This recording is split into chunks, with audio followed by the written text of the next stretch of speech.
So hello everyone, उम्मीद है आप सभी अच्छे होंगे। मैं हूं Arpit from your favourite free learning platform, जहां पे आप सब पढ़ सकते हो physics, chemistry, biology, maths with some new facts absolutely for free at learnerhub.com।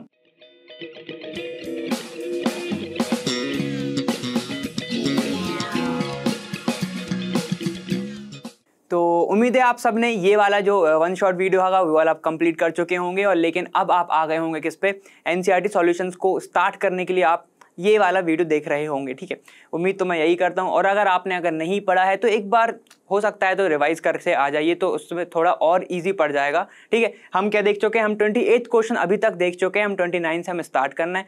तो चलो हम स्टार्ट करते हैं अभी से।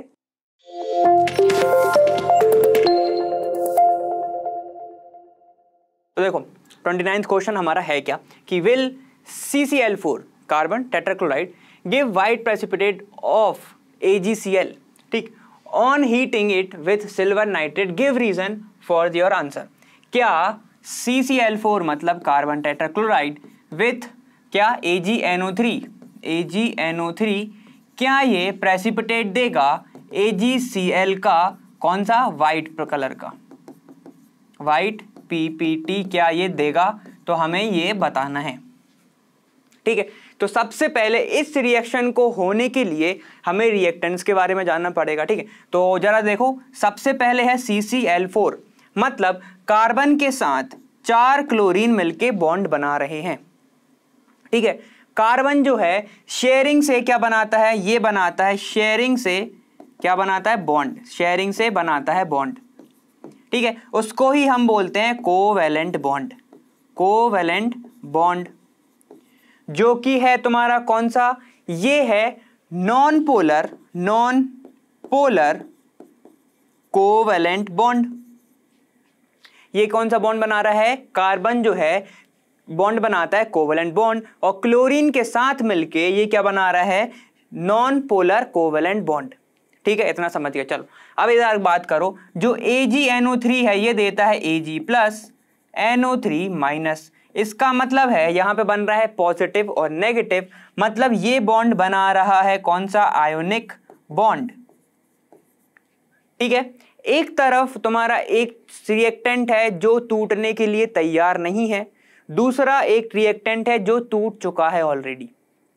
ठीक है, तो देखो अब अगर ये वाला डिसोसिएट ही नहीं होगा, अपने सिंपलर फॉर्म में टूटेगा ही नहीं, तो ये क्या आपस में रिएक्ट करके AgCl के साथ AgCl बनाएगा, और क्या ये वाइट प्रेसिपिटेट देगा, ये मेरा तुमसे क्वेश्चन है।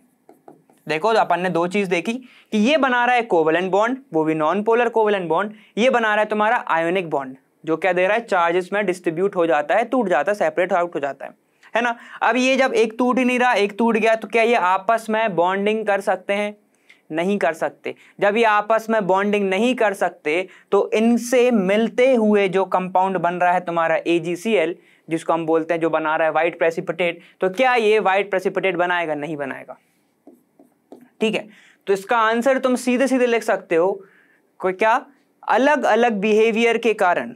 ठीक है, किसका बिहेवियर, पॉइंट 1 में लिखना क्या, CCl4 का बिहेवियर, जो कि बनाता है कौन सा, non polar covalent bond. Second point पे लिखना तुम AgNO3, जो जिसका जो नेचर है, बॉन्ड का नेचर है, वो आयोनिक नेचर है। ठीक है, ड्यू टू अपोजिट नेचर ये आपस में मिलके AgCl नहीं बना सकते, और वाइट प्रेसिपिटेट भी नहीं आएगा। फिर तो समझ गए इसका आंसर, अपोजिट नेचर की वजह से ये ऐसा होगा। इतना समझ गए। चलो अब नेक्स्ट क्वेश्चन देखो। अब क्या तुम्हारा, why is a solution of potassium hydroxide, मतलब क्या है तुम्हारा KOH। ठीक है, use to absorb carbon dioxide evolve during the estimation of और carbon present in a organic compound. ठीक है, ये देखो, ये तुम्हारा कुछ ऑर्गेनिक कंपाउंड इधर प्रेजेंट है। ठीक है, जब इसका एस्टिमेशन करते हैं तो ये बोल रहे हैं यहां से निकलता है तुम्हारा CO2 गैस। ठीक है, तो जब CO2 गैस निकल रहा है, तो यहां पर हम सॉल्यूशन किसका, यहां से जो निकल रहा है सॉल्यूशन, हम KOH का यूज क्यों करते हैं। ठीक, सॉल्यूशन KOH का हम यूज क्यों कर रहे हैं, जब एब्जॉर्प्शन के लिए कार्बन डाइऑक्साइड की देखो क्यों कर रहे हैं हम यूज, क्योंकि कार्बन डाइऑक्साइड जो गैस है वो होता है कौन सा, slightly slightly acidic in nature, acidic in nature, ठीक है। और जो है KOH तुम्हारा क्या है, स्ट्रॉन्ग बेस, ये क्या है तुम्हारा स्ट्रॉन्ग बेस, ठीक है। जब ये रिएक्ट करेगा किसके साथ, CO2 प्लस KOH के साथ, तो तुम्हारा बनाता है K2CO3 प्लस H2O, ये तुम्हारा बनता है। इससे हम क्या कर सकते हैं, एस्टिमेशन कि भाई कितना तुम्हारा कार्बन डाइऑक्साइड निकल रहा है बाहर, ठीक है। अगर कार्बन डाइऑक्साइड बहुत ज्यादा अमाउंट में है या कम अमाउंट में है, कुछ भी हो सकता है ना, ज्यादा या कम अमाउंट में है, तो हम क्या करते हैं, हम अगर जो KOH है उसका ज्यादा ही लेते हैं, सॉल्यूशन एक्सेस में ही लेते हैं, क्योंकि हो सकता है कि कभी कम हो कभी बहुत ज्यादा हो, तो ऐसा ना हो कि जो KOH है वो तुम्हारा कम पड़ जाए और एस्टिमेशन में तुम्हें दिक्कत आ जाए, ठीक है, इतना समझ गए। और K2CO3 बनता है तुम्हारा, जिसको हम यूज फर्दर कर सकते हैं किसके लिए, एस्टिमेशन ऑफ किसके लिए, कार्बन के लिए, ठीक है, इतना समझ गए। इसका सीधा साधा आंसर ये है कि कार्बन डाइऑक्साइड होता है थोड़ा सा एसिडिक और KOH उसको साथ में मिलके क्या कर देता है, थोड़ा सा न्यूट्रलाइज, समझ गए इतना, ठीक। तो ये इसका होता है आंसर, ठीक। चलो ये आ गया समझ में, ठीक है ना। चलो देखो क्या है, why is a solution of potassium hydroxide use to absorb CO2, ठीक है, evolve during the estimation of carbon present in organic compound, ठीक है। तो तुम्हें क्या बताना है कि भाई KOH का यूज क्यों होता है एस्टिमेशन में, किसके, कार्बन के, ठीक। तो देखो होता क्या है, ये क्या बोल रहा है, जब कार्बन डाइऑक्साइड किसी भी कंपाउंड से निकल रही है, ये मान लो एक ऑर्गेनिक कंपाउंड है, यहां से जब तुम्हारी कार्बन डाइऑक्साइड इवॉल्व हो रही है तो हम क्या करते हैं, यहां पर एक चैम्बर होता है, उसको हम ट्रीट कराते हैं किसके साथ, KOH के साथ। अब ये क्यों कराते हैं, देखो क्योंकि जो कार्बन डाइऑक्साइड है उसका नेचर क्या होता है, स्लाइटली एसिडिक, क्या होता है तुम्हारा, स्लाइटली एसिडिक, ठीक है। अब जब इसको तुम किसके साथ कराते हो, बेस के साथ, जो बेस क्या है तुम्हारा, KOH के साथ, तो ये साथ में मिलके बनाता है CO2 प्लस KOH, क्या बनाता है ये, K2CO3, पोटेशियम कार्बोनेट बनाता है, और ठीक है ये बनाता है तुम्हारा पोटेशियम कार्बोनेट, इतना समझ गए, ठीक है। तो क्या होता है कि जब KOH तुम लेते हो ना, तो ये जो यूट्यूब है, यूट्यूब ये वाला यूट्यूब नहीं, ठीक है, यूट्यूब एक ट्यूब होती है यूट्यूब शेप की, ठीक है, क्या होता है, यू शेप की एक ट्यूब होती है ना। अब इसमें क्या होता है, वो वेट बढ़ाता है, किसका वेट बढ़ाएगा, जब K2CO3 का वेट बढ़ेगा तो इससे क्या होगा, तुम्हारा एस्टिमेशन थोड़ा सा क्या हो जाता है, ईजी हो जाता है, किसका ईजी हो जाता है भाई, CO2 का एस्टिमेशन थोड़ा सा ईजी हो जाता है, इतना समझ गए, ठीक है। क्या करता है, ये वेट बढ़ाता है, कहाँ पे, यू ट्यूब नाम, मतलब यू शेप की एक ट्यूब होती है, उसमें ये वेट बढ़ाता है किसका, CO2 का, जिससे किसका, K2CO3 का, जिससे तुम्हारा एस्टिमेशन इजी होता है। चलो ये वाला हो गया, समझ में आ गया होगा, ठीक है। चलो देखो अब तुम्हारा क्या है, why is it necessary to use acetic acid and not sulphuric acid, ठीक, for acidification of sodium extract for the testing sulphur by lead acetate test. देखो lead acetate test, lead acetate test किसके लिए use होता है, estimation of sulphur के लिए, भाई sulphur के डिटेक्शन के लिए भी बोल सकते हो, यूज होता है लेड एसीटेट टेस्ट। इसमें क्या होता है कि देखो ऑर्गेनिक सब्सटेंस जिसके पास कार्बन है, ठीक है, उसको हम क्या बनाते हैं, हम बनाते हैं सोडियम एक्सट्रैक्ट बनाते हैं, तो बन जाएगा Na2S, सिंपल सी बात है। हम इसको कराते हैं PbCH3COO के प्रेजेंस में, ठीक है, ये क्या है तुम्हारा, लेड एसीटेट के प्रेजेंस में। अब इन्होंने यही पूछा है कि एसिटिक एसिड की प्रेजेंस में क्यों नहीं कराते हो, ठीक है। तो देखो बनता क्या है तुम्हारा, यहां बनता है तुम्हारा CH3COONA sodium acetate plus PbS, ये क्या बना तुम्हारा, सोडियम एसीटेट, और ये लेड सल्फाइड बना तुम्हारा। ये क्या देता है तुम्हें, ब्लैक कलर की PPT देता है। इससे हमें पता चलता है कि हाँ भाई सल्फर इसमें प्रेजेंट है, और इससे तुम क्या कर सकते हो, यूज कर सकते हो, डिटेक्शन के लिए यूज होता है, तुम्हें ब्लैक कलर की PPT मिलती है। अब इनने बोला कि H2SO4 को क्यों नहीं यूज कर रहे उसकी जगह, अगर हम इसकी जगह पे H2SO4 को करते हैं यूज, ठीक है, एसिटिक एसिड की जगह पे H2SO4 को करते हैं यूज, तो ये देखो ये जो तुम्हारा लेड एसीटेट बना है इसकी जगह पे बन जाता है, जब ये रिएक्ट करता है PbSO4, जिसकी खुद की वाइट कलर की क्या होती है, पीपीटी, वाइट कलर की होती है तुम्हारी पीपीटी। ये डाउनवर्ड एरो है ना, क्या होता है, वाइट कलर की पीपीटी होती है। अब एक बात बताओ, अगर तुम कोई टेस्ट कर रहे हो, ठीक है, तुम्हें ब्लैक पीपीटी ना मिले, तुम्हें व्हाइट पीपीटी मिले, तो तुम तब तो कहोगे कुछ और बन गया। तो क्या हो गया तुम्हारा, ये हो गया तुम्हारा टेस्ट में इंटरफेरेंस।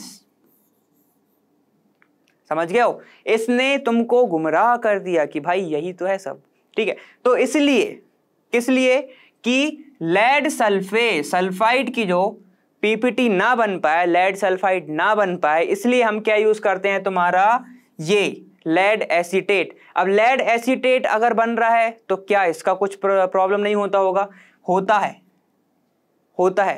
ठीक है। क्या होता है, ये हो जाता है सॉल्युबल इन सॉल्यूशन। अब जब ये सॉल्युबल ही हो गया तो तुम्हें कोई दिक्कत है क्या, तुम्हें कोई दिक्कत ही नहीं है। लेकिन तुम्हारा एडिशनल यहाँ पे क्या हो रहा था, व्हाइट पीपीटी बन रही थी लेड सल्फाइड की, इसलिए हमें हो रही थी दिक्कत। समझ गए इतना, इसलिए हम क्या यूज नहीं करते, H2SO4। आंसर क्या लिखोगे, अगर हमने लेड एसीटेट में टेस्ट में हमने H2SO4 को यूज किया तो तुम्हारा पीपीटी बनेगा PbSO4 का, जो होता है व्हाइट कलर का, ठीक है। जिसके कारण हमें क्या रहेगा, थोड़ी सी दिक्कत आएंगी, दिक्कत परेशानी इंटरफेरेंस हो जाएगा कि भाई ये क्या हो रहा है, ठीक। इसके कारण हम H2SO4 का यूज नहीं करते। समझ में आ गया, ठीक है, एकदम क्लियर, ठीक है। चलो हम नेक्स्ट क्वेश्चन देखते हैं हमारा। देखो अब तुम्हारा नेक्स्ट क्वेश्चन बोल रहा है कि an organic compound containing 69% carbon, ठीक है। तो सबसे पहले देखो हम क्या करेंगे, गिवन लिखेंगे, ठीक। गिवन हम कभी नहीं भूलते, गिवन क्या है तुम्हारा, कंटेनिंग 69% ऑफ कार्बन, तो कार्बन का अमाउंट है 69%, ठीक है। और 4.8% हाइड्रोजन, 4.8% है तुम्हारा हाइड्रोजन।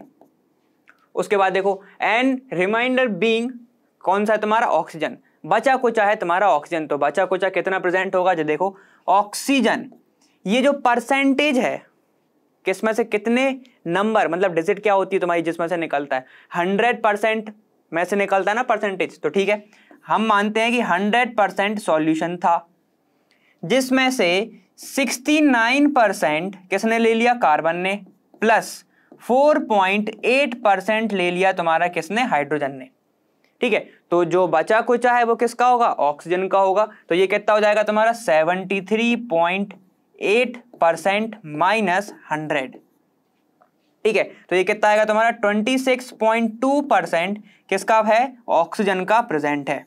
तो ये आ गई हमारी पहली वैल्यू, ठीक है। अब देखते हैं इसका कुछ काम है या नहीं, ठीक है। Calculate the masses of carbon dioxide and water produce when 0.20 gram of substance is subjected to complete combustion, ठीक है। तो अब देखो इनने एक और चीज दे दी है कि एक ऑर्गेनिक सब्सटेंस दिया है, OS लिख रहा हूं मैं जिसको, ऑर्गेनिक सब्सटेंस दिया है, कितना है उसका 0.20 ग्राम, इतना समझ गए ना, ठीक है। अब देखो, अब जरा ध्यान से देखते चलो कि ये जो परसेंटेज आया, किसका परसेंटेज आया, 69%। मतलब हम मानते हैं कि ऑर्गेनिक सब्सटेंस जिसमें से 69% आया है, ठीक है, कंटेनिंग 69% ऑफ कार्बन, कितना होगा ऑर्गेनिक सब्सटेंस, 100 ग्राम समझते हैं हम उसको, ठीक है। तो इसको मैं जब कैलकुलेट करूंगा कि 100 ग्राम ऑफ ऑर्गेनिक सब्सटेंस रख रहा है 69 ग्राम ऑफ कार्बन, ठीक है। तो 0.2 ग्राम ऑफ क्या तुम्हारा ऑर्गेनिक सब्सटेंस जो हमें गिवन है, उसके अंदर कितना कार्बन होगा, ठीक है। तो जरा कैलकुलेट करो क्या आएगा, x इज इक्वल टू आएगा तुम्हारा 69 इंटू 0.2, ठीक है, 0.2 अपॉन 100, इतना समझ गए, ठीक। इसको कैलकुलेट करोगे तो कितना आएगा 0.138, इतना आएगा, ठीक है। इसको 2 से इंटू कर दो और 1000 से तुम्हें डिवाइड कर दो, ये तो समझ गए 1000 क्यों आया, क्योंकि पॉइंट रिमूव होगा तो जाएगा, ठीक। चलो इतना हो गया तुम्हारा, तो मतलब 0.2 ग्राम के अंदर इतना कार्बन प्रेजेंट है, इतना समझ गए, ठीक है। तो हमें अब एक चीज और पता है। अब हमें क्या पता है, देखो पूरा कार्बन सॉल्व कर रहा है इधर पहली बार में अपन, ठीक है। ये हो गया तुम्हारा इतना। अब हमें पता है कि जब कार्बन का कंबशन होता है, चलो देखो, जब कार्बन का कंबशन होता है in the presence of oxygen, ठीक है, तो क्या मिलता है हमें CO2। अब मैं तुमसे ऐसे पूछूं कि जब 12 ग्राम कार्बन जलता है तो हमें 44 ग्राम ऑफ CO2 मिलता है।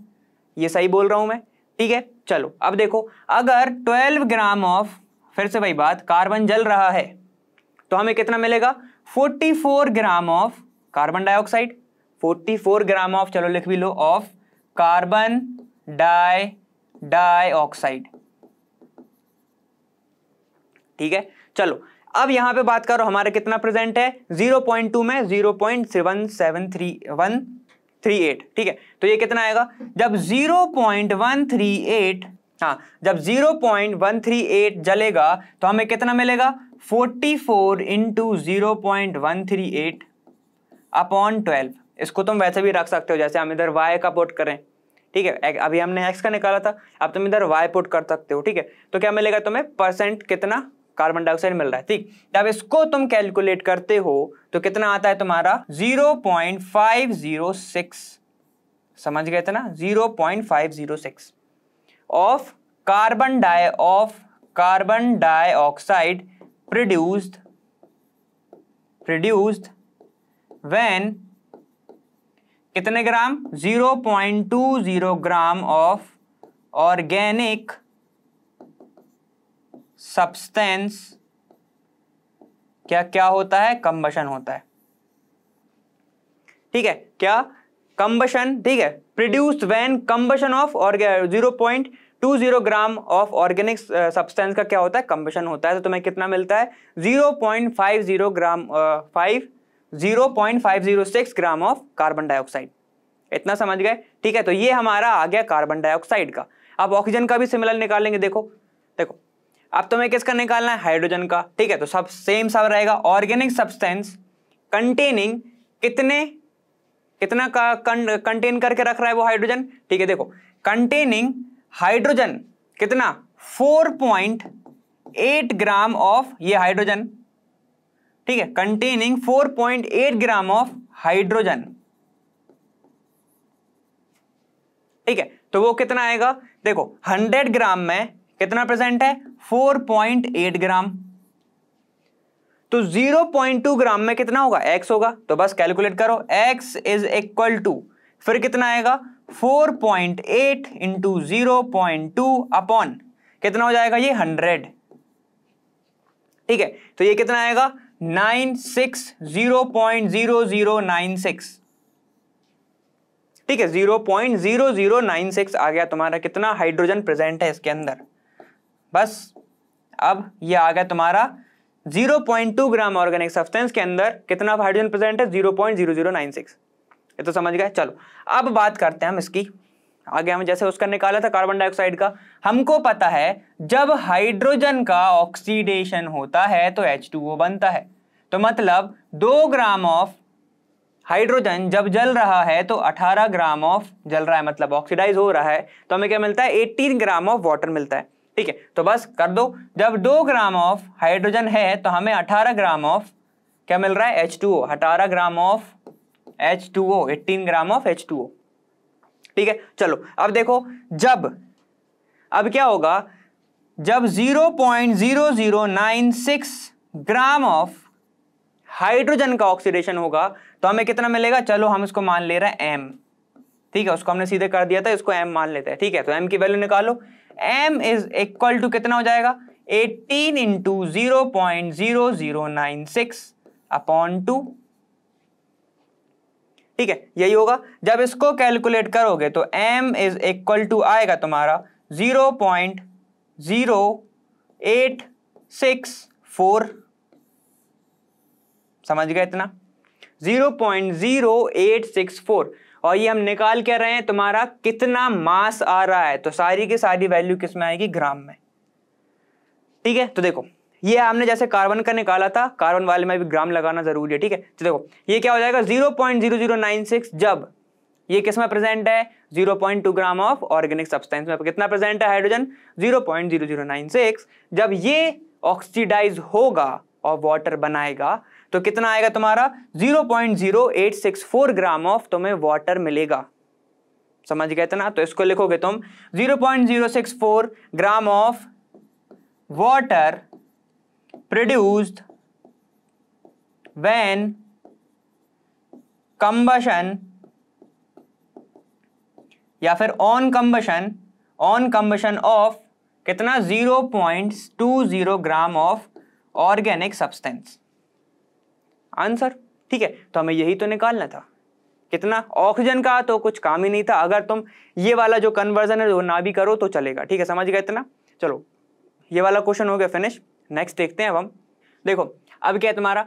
A sample of 0.50 gram of an organic compound. ठीक है, एक सैंपल है। कितना है? देखो ऑर्गेनिक कंपाउंड का उसने मास देकर रखा है, तो सबसे पहले लिखो मास ऑफ ऑर्गेनिक कंपाउंड कितना दिया है भाई? जरा लिख लो। सबसे पहले लिख लो 0.50 ग्राम तुम्हें गिवन है। ठीक है, was treated according to Kjeldahl method. ये हमने बहुत अच्छे से करी थी ना, जेल्डाल्स मेथड। ठीक है, ये हमने बहुत अच्छे से करा था, याद तो तुम्हें आ रहा होगा। ठीक है, नहीं आएगा तो अपन शॉर्ट में देख लेंगे अभी। The ammonia evolve was absorbed in 50 ml of 0.5 molar. ठीक है, तो तुम्हें क्या दिया है? कंसंट्रेशन क्या है तुम्हारा? 0.5 मोलर। इतना समझ गए? ठीक, ऑफ क्या है तुम्हारा? H2SO4। चलो ठीक, द रेसिड्यू एसिड। ठीक है, रिक्वायर्ड 60 ml ऑफ 0.5। ये भी 0.5 है, तो यहां पे कंसंट्रेशन में कोई चेंज नहीं आ रहा है। ठीक है, क्या तुम्हारा? Solution of NaOH for neutralising. मतलब तुम्हें 60 ml NaOH के लगते हैं न्यूट्रलाइज करने के लिए। इतना समझ गए? Find the percentage composition of nitrogen in the compound. ठीक है, अगर ये यही भी नहीं लिखता तो तुम्हें पता होना चाहिए था कि ये जो मेथड है वो नाइट्रोजन को निकालने के लिए, एस्टिमेशन के लिए यूज होती है। ठीक है, इसमें होता क्या है? एक जेलडाल फ्लास्क होता है। क्या होता है? एक जेलडाल फ्लास्क होता है। ठीक, उसको हम हीट करते हैं तो यहां से क्या रहता है? तुम्हारा जो मिक्सचर बना रहता है जेलडाल मिक्सचर, ठीक, वो इवॉल्व होता है यहां से और अमोनिया बना लेता है। अमोनिया को कम क्या रखने के लिए, उसको न्यूट्रलाइज करने के लिए यहाँ पर एक नॉन स्टैंडर्ड क्या एसिड होता है, एसिड प्रेजेंट होता है। ठीक है, फिर जितना एसिड उसको न्यूट्रलाइज करने के लिए लगा तो हम उसको माइनस करके निकाल लेते हैं और हमें पता चल जाता है कि अमोनिया के अंदर कितना नाइट्रोजन प्रेजेंट है। इतना समझ गए ना? ठीक है, तो ये होता है तुम्हारा शॉर्ट में जेलडाल मेथड। ठीक, देखो अब हम आ जाते हैं वापस। इसका होता है एक फॉर्मूला जो कि हमने उसमें देखा था नॉर्मेलिटी के लिए, लेकिन यहाँ पे दिया है तुम्हें मोलैरिटी। तो तुम कैसे निकालोगे? देखो, percentage composition of nitrogen is equal to, ठीक है, percentage composition of nitrogen is equal to कितना होता है तुम्हारा? 1.4। 1.4 क्यों? क्योंकि मास जो है नाइट्रोजन का 14 होता है। ठीक, 1.4 अपॉन, ठीक, यहां पे इनटू होता है कौन सा तुम्हारा? यहां पे इनटू होता है तुम्हारा कंसंट्रेशन मोलर। ठीक है, इनटू, ठीक, कंसंट्रेशन जो मोलर है into 2V minus V1 upon 2। तो जो तुम्हारा V क्या है? ठीक है, यहां पे जो तुम्हारा V है वो क्या है तुम्हारा? जो तुम्हारा H2SO4 यूज हुआ है। समझ गए? यहां पे जो H2SO4 यूज हुआ है वो है तुम्हारा, देखो तो मैं इसको लिखूंगा, ठीक, क्या? The absorb 50 ml of H2SO4। तो H2SO4 जो तुम्हारा क्या हुआ है? वॉल्यूम ऑफ H2SO4 कितना है तुम्हारा? V। ठीक है, वो कितना है तुम्हारा? 50 ml। और V1 क्या है तुम्हारा? जो NaOH न्यूट्रलाइज करने के लिए तुमने यूज किया है वो कितना है तुम्हारा? 60 ml। इतना समझ गए? तो ये सारी की सारी वैल्यूज पुट हो जाएंगे और लास्ट में तुम्हारा आएगा क्या? Mass of organic substance. समझ गए थे ना? ये होता है फॉर्मूला। दिख रहा है? समझ में आ रहा है? ठीक, परसेंटेज कंपोजिशन 1.4 ये तुम्हें पता है, इंटू m इंटू 2 इसलिए करते हैं क्योंकि दो वॉल्यूम है, ऐसे समझ लो। ठीक, V minus V1 upon 2 upon m। इतना समझ गया? ठीक है, बस सारी की सारी वैल्यूज को हम पुट कर देंगे, हमारा आंसर देखे दें। देखो अब कितना आएगा? Percentage n is equal to, ये क्या 1.4 तो जैसे कहता है सही रहेगा, इनटू मोलैरिटी कंसंट्रेशन कितना है हमारा? 0.5 इंटू 2 ठीक। वॉल्यूम न्यूट्रलाइज करने के लिए, NaOH को न्यूट्रलाइज करने के कितना है तुम्हारा, वो है 60, ठीक है। 60/2 वो V1 है हमारा, माइनस तुम्हारा वॉल्यूम जो H2SO4, देखो जो H2SO4 को एब्जॉर्ब, मतलब अमोनिया को एब्जॉर्ब करने के लिए लगा है, वो कितना है तुम्हारा 50, तो ये हो जाएगा 50, समझ गए। अपॉन क्या है तुम्हारा मास किसका, ऑर्गेनिक कंपाउंड का, कितना दिया तुम्हें 0.5, इतना समझ गए। तो ये कितना हो जाएगा, percentage nitrogen is equal to, ये तो हो जाएगा 1.4 इंटू ये हो जाएगा 1 पूरा, ठीक है। इसको कैलकुलेट करोगे तो कितना आएगा 50 माइनस 30 मतलब 20, 0.50, बस कर लो। Percentage composition is equal to 1.4 into ये कितना आएगा तुम्हारा 20, 0.50 कैंसिल आउट करोगे तो ये आएगा तुम्हारा 40, ठीक है।